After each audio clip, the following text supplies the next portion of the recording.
আমি প্রথম রসবড়া খেয়েছিলাম আমার ঠাম্মির হাতে বানানো।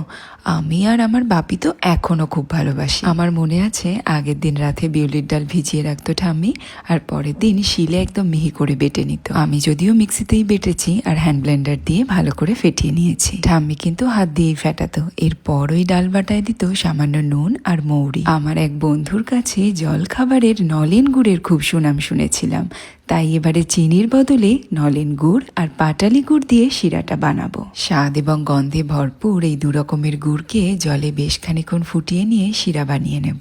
একটা অন্য পাত্রে সাদা তেল গরম করে ফেটানো ডাল বাটাটাকে অল্প অল্প দিয়ে এরকম বড়ার মতো ভেজে নেব। ভাজতে ভাজতে এরকম সোনালি রং এসে গেলে সেগুলোকে তেল থেকে তুলে গুড়ের শিরায় ডুবিয়ে রাখবো প্রায় 4 থেকে 5 ঘন্টা। তৈরি হয়ে গেছে আমার ঠাম্মির থেকে শেখা রসবড়া। পরিবেশনের সময় ওপর থেকে আরেকটু নলেন গুড় ছড়িয়ে দিলে খেতে আরো ভালো লাগে। আচ্ছা, তোমরাও কি রসবড়া খেতে ভালোবাসো?